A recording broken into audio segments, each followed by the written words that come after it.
नमस्कार दोस्तों, मैं हूं अमित और आप देख रहे हैं नॉलेज नूर। दोस्तों, मेरे एक व्यूअर ने एक बहुत ही आम लेकिन एक गंभीर सवाल पूछा है, जिसे देखकर आप लोगों के भी मन में यह सवाल जरूर आ सकता है कि भारतीय रेलवे इन सभी लोगों को लेकर क्यों कुछ नहीं करती है। तो दोस्तों, आज के इस ज्वलंत, असहज और बेहद ही गंभीर विषय में आप सभी का स्वागत है। दोस्तों, अगर आपने भारतीय रेलवे में कभी भी जनरल कोच में यात्रा की है तो आपने यह दृश्य जरूर देखा होगा, जहां पर तालियां बजाना, अभद्र शब्द बोलना, डराने की कोशिश करना और फिर जबरन पैसों की मांग करना। यह केवल असुविधा नहीं है, यह सीधा सवाल है हमारी कानून, हमारी सुरक्षा और व्यवस्था पर। आज के इस विश्लेषण में हम इन तीन सवालों के जवाब को खोजेंगे। इन पर प्रतिबंध क्यों नहीं लगता है, यहाँ पर कानून क्या कहता है और इस समस्या का असली समाधान क्या है। दोस्तों, सबसे पहले तो समझते हैं कि आखिर समस्या क्या है। दोस्तों, यह समस्या किसी एक ट्रेन की, किसी एक रूट की या फिर किसी एक राज्य की नहीं है। यह पूरे भारत के पूरे रेलवे नेटवर्क पर फैली हुई है।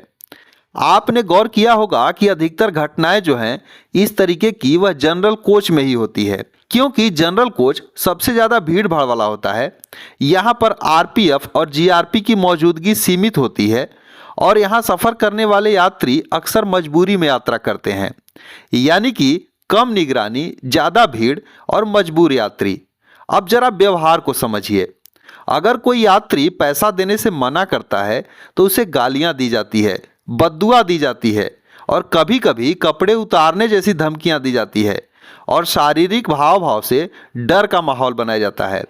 साथियों, इसे सही नाम दीजिए। यह बेगिंग नहीं है, यह एक मनोवैज्ञानिक दबाव है और यह सीधी सीधी जबरन वसूली यानी कि एक्सटॉर्शन है।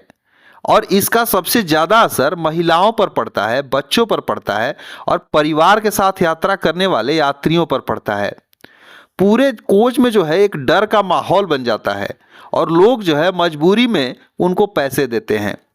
साथियों, भारतीय रेलवे की एक्ट 1989 के सेक्शन 144 में साफ कहा गया है कि ट्रेन में या फिर रेलवे परिसर में बिना अनुमति का सामान बेचना या भीख मांगना एक दंडनीय अपराध है और इसके लिए जेल की सजा भी है, जुर्माना भी है, या दोनों हो सकते हैं।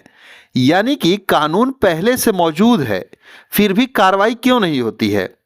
तो दोस्तों, यहाँ मामला तब जटिल हो जाता है जब हम सुप्रीम कोर्ट के नालसा बनाम यूनियन ऑफ इंडिया के फैसले को देखते हैं।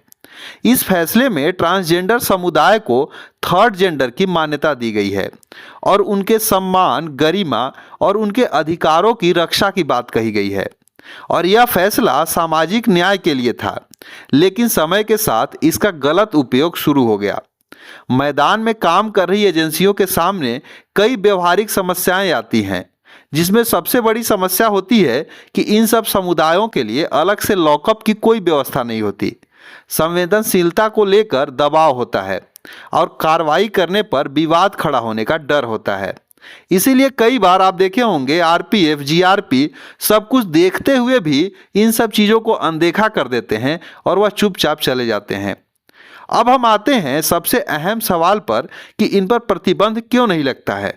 तो दोस्तों, कोई भी सरकार इस किसी पूरे समुदाय पर प्रतिबंध नहीं लगा सकती है, क्योंकि ऐसा करना संविधान के आर्टिकल 14, आर्टिकल 15 और आर्टिकल 21 का उल्लंघन होगा।